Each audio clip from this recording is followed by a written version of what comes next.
What will you call a man who gets expelled from his party, joins his political enemy's cabinet, uses that position to collapse the career of the governor he installed, forces that governor to publicly surrender his re-election ambitions, and then unpicks a replacement from the other party? In most countries, they would call that a takeover. In Nigeria, they call it Nyesom Wike doing what he does best. Welcome to one of the most dramatic political stories on this continent right now. A story about power, succession, revenge, and the very uncomfortable question of whether the man who appears to be winning everything might actually be engineering his own downfall.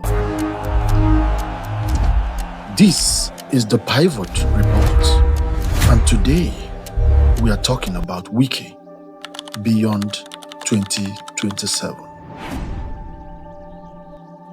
Let us start with what happened in May 2026, because it tells you everything you need to know about where the power really sits in Rivers State. On May 20th and 21st, 2026, the APC held its governorship primary for Rivers State. 3 major aspirants are declared: Governor Siminalayi Fubara, businessman Toyin Cole, and former commissioner named Alabo George Kelly. One by one, all 3 withdrew.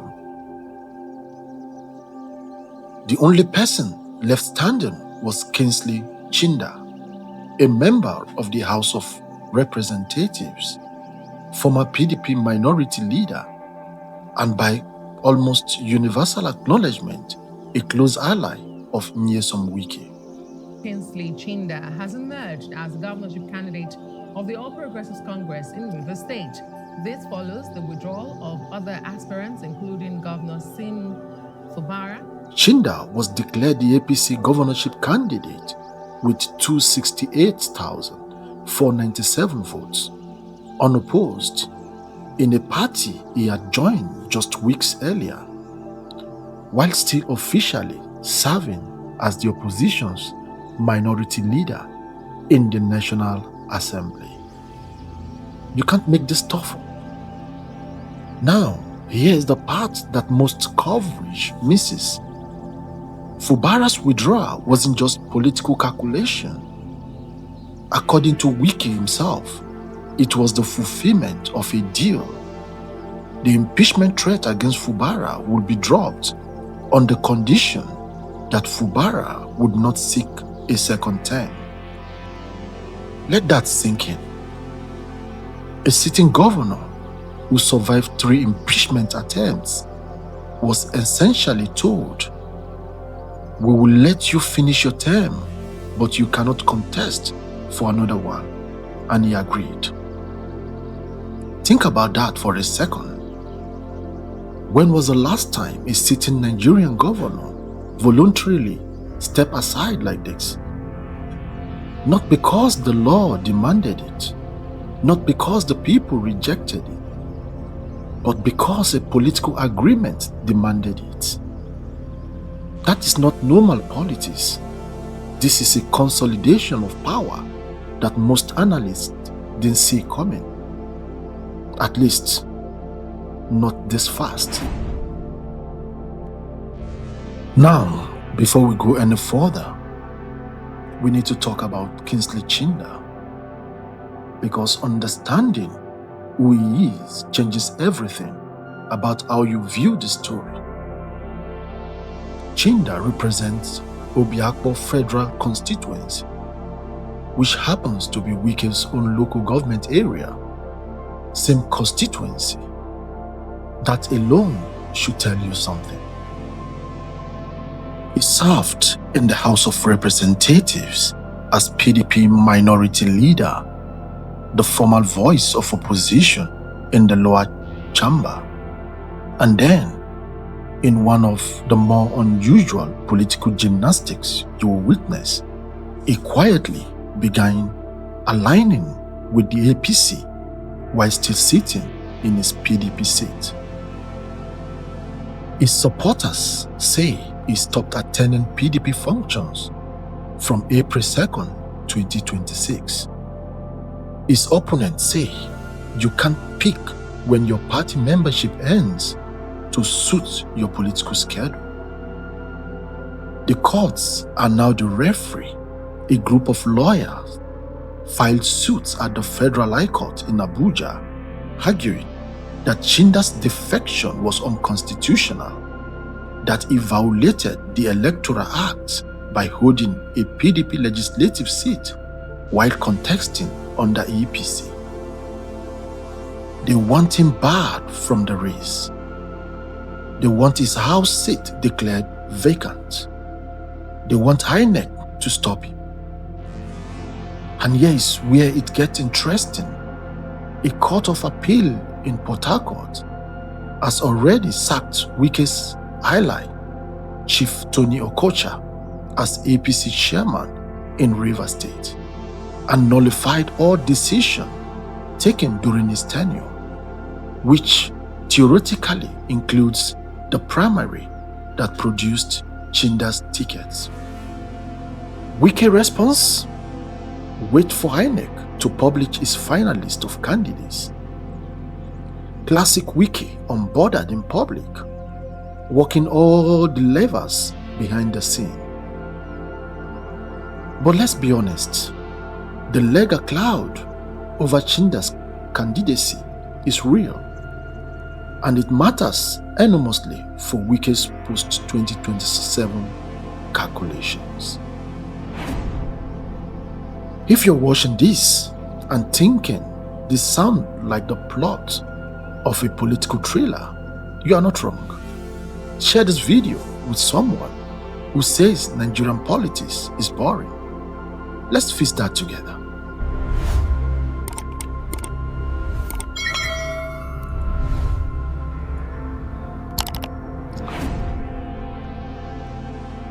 To understand what's really happening here, we need to step back, way back. Nigerian political history has a recurring pattern. We call it the Godfather trap, and it goes like this. A powerful politician installs a successor. The successor takes power. The successor then tries to outgrow the Godfather. And then this is the part everyone forgets. The Godfather hits back. Think about Obasanjo and Yaradua. Obasanjo unpicked Yaradua, managed the process, delivered the results. And when Yaradua started making independent decisions, Obasanjo wrote that now famous letter declaring his own party membership dead. That is how publicly it broke. But here's what is different about Wike. Wike didn't just write a letter. He didn't just issue press conferences. He used every institutional lever available: the legislature, the courts, the state of emergency, the party structure, the presidency, to systematically dismantle Fubara's ability to govern independently. And it worked. By May 2026, Fubara had survived 3 impeachment plots. He had defected to the APC. He had been through a state of emergency, suspended from office for 6 months. And when the primary came, his own party screening committee reportedly cleared everyone except him. His allies were disqualified. Wike's allies were cleared. Most people don't realize this. Of the 23 local government chairmen in Rivers State, 22 are believed to be loyal to Wike. When you control local government, you control the delegate structure. When you control delegates, you control primaries. And when you control primaries, you control who gets on the ballot. Fubara walked into an APC that was Wike's home court, and he had to walk back out. That is the Godfather trap. Not just the revenge, but the completeness of it. Wike didn't just block Fubara, he replaced him with his own preferred candidate from within Fubara's own constituency. The Godfather trap in Nigerian politics rarely ends with one party winning clearly or cleanly. It usually produces a wounded state and a political vacuum that the courts, the opposition, or the next cycle exploits. This is where Rivers sits today. Now, let's do the honest political maths, because here is where the story becomes genuinely complicated. Wike has on the surface won the Rivers State political struggle. Fubara is out. Chinda is the APC candidate. The Rainbow Coalition, Wike's political vehicle combining PDP, APC, Labour Party and Action Alliance, is being assembled to deliver the governorship. That sounds like a triumphant conclusion, but here's the reality. Wike's victory is contested at almost every level. First, the courts. Chinda's candidacy faces a federal high court challenge. The reinstated APC chairman in Rivers, installed after the court nullified Okosha's chairmanship, has already declared all primary results void. That includes Chinda's ticket. So, simultaneously, you have Chinda as the official APC candidate and an APC chapter saying those results don't count. INEC's final list of recognized candidates will be the real verdict. But that verdict hasn't come yet. Second, the Rainbow Coalition itself. Wike says it is a multi-party vehicle that will collectively pick a candidate. But Chinda is already the APC flag bearer. So, is the coalition meant to rally around Chinda, or is Wike keeping options open in case Chinda's ticket is thrown out by the courts? This is Wike operating in classic ambiguity, never fully committing until the legal hair clears. Third, the legitimacy question. Ijaw leaders and youth groups were openly furious about Fubara's withdrawal. Pandef spokesman Anabsara Igbi said publicly, and I'm paraphrasing, "One man thinks he can do and undo as he pleases, and no one dares to challenge him." That is not a fringe view. That represents a constituency that feels Rivers State politics has been reduced to one man's personal project. And here's the uncomfortable truth for Wike. You can control a primary, but you cannot fully control an election. Rivers State voters have historically been unpredictable when they feel their agency has been removed. But wait, let's give Wike full credit where it is due. He has done something that is genuinely remarkable in Nigerian political history.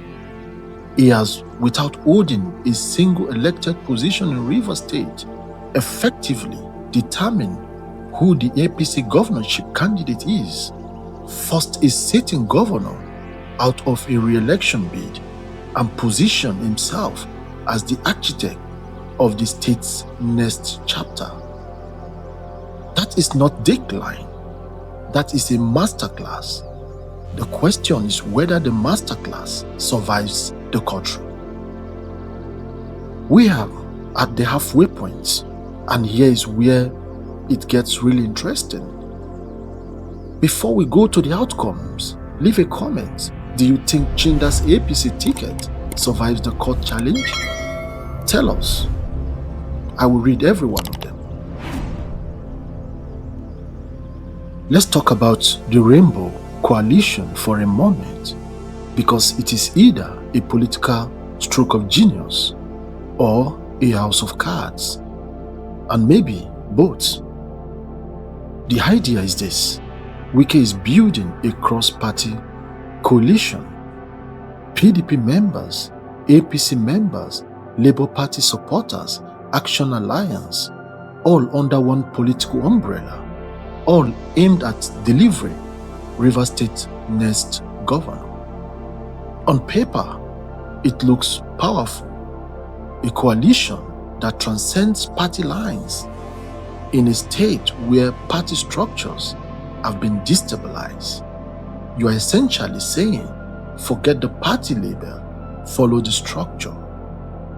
But here's the tension.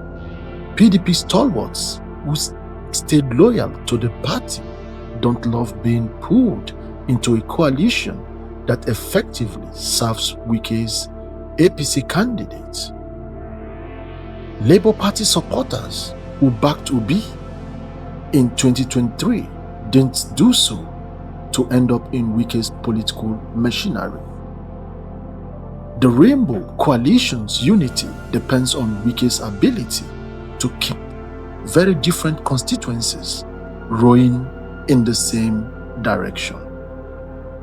And then there is Fubara's own next move. Speculation is mounting, driven partly by reports of family members obtaining NDC nominations form, that Fubara may align with the Nigerian Democratic Congress for the 2027 governorship. If it does, you have a three-way context: Chinda on APC, a Fubara-backed NDC candidate, and whatever PDP produces that fractures the political map in a way that no Rainbow Coalition can nearly or neatly resolve. This is where Wike's story becomes a genuinely open question rather than a settled narrative. Now, here's the bigger picture that most coverage of Wike completely misses. What we are watching in Rivers State is not just a personal power struggle between two politicians. It is a demonstration of what happens when political power is entirely personal, built on loyalty to a person rather than loyalty to an institution. Wike's political architecture doesn't have a public ideology. It doesn't have a consistent party home.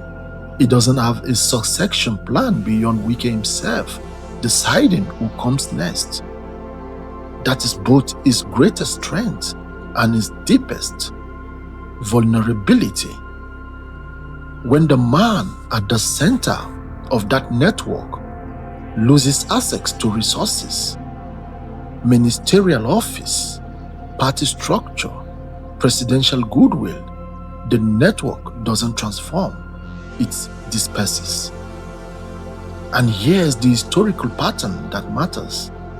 In Nigerian politics, the moment a political godfather can no longer deliver jobs, contracts, protections, tickets, the phone call slows down. It doesn't matter how many roads you've built or how many elections you won. The moment the pipeline closes, the loyalty follows the next pipeline. Wike knows this. That is why he's working so hard right now.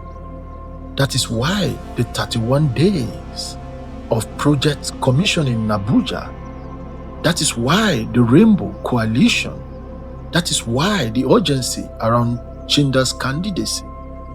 He is spending political capital at a remarkable rate because 2027 is the last cycle in which he holds a national office. After that, he needs an elected proxy to keep the pipeline flowing. So the Chinda gambit isn't just about Rivers State. It is about Wike's political survival beyond 2027. Every political story is also an instruction manual. Here are 5 things current and future leaders can take from Wike's story. I call them lessons. So, lesson 1, power that can't be transferred through institutions must be transferred through individuals. Wike has tried to transfer his political legacy to Chinda the same way he tried with Fubara. The vulnerability is identical. Once Chinda has power, Chinda will make his own calculations. The only way to build durable political legacy is through institutions, not personalities. Lesson 2, winning a battle can cost you a war.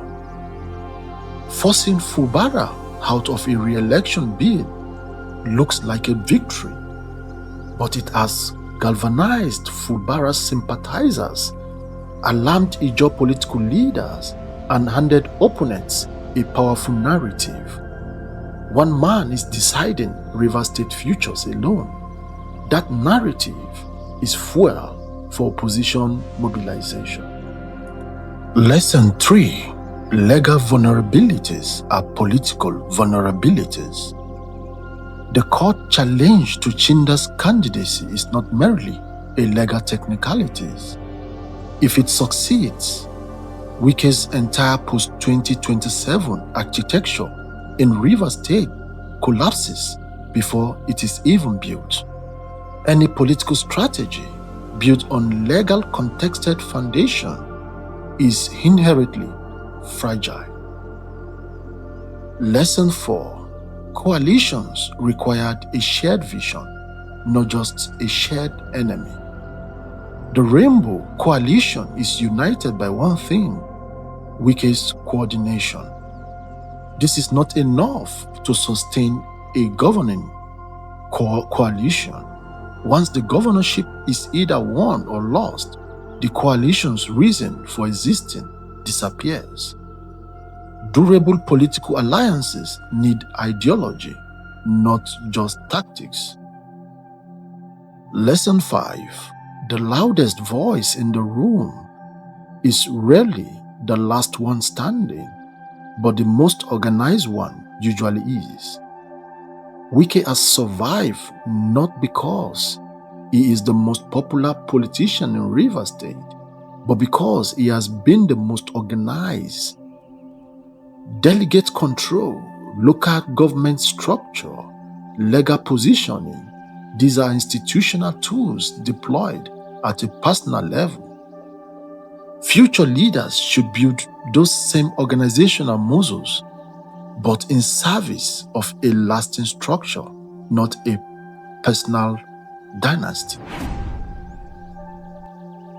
Let's be honest, in Nigerian politics, nobody should try to predict the future, but we can map the realistic scenarios. And here are the scenarios. Scenario A, the court clears Chinda, Wike delivers Rivers. The Federal High Court dismisses the challenge against Chinda's candidacy. INEC recognizes him as the APC candidate. The Rainbow Coalition holds together. Chinda wins the 2027 governorship. Wike completes the most audacious political comeback in South-South history, from disgraced PDP minister to kingmaker of a new APC governor in his home state. His post-FCT relevance is secured through Chinda, and the pipeline keeps flowing. Scenario B, the courts invalidate Chinda's, Wike pivots. The court challenge succeeds. Chinda's ticket is thrown out. The Rainbow Coalition fragments.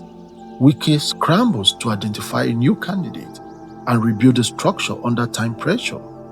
This is the nightmare scenario, not a collapse, but a significant setback that forces Wike into reactive mode in the most important election of his political life. Scenario 3C. Fubara returns via NDC, Rivers splits. Fubara enters the race under the NDC or another platform. Rivers State becomes a three-way or four-way contest. Chinda for APC, a Fubara-backed candidate, and PDP owns aspirant. No single candidate gets a decisive mandate. The result is contested. River descends into post-election legal battles, and Wike, who engineered the fragmentation, bears the political cost of the instability.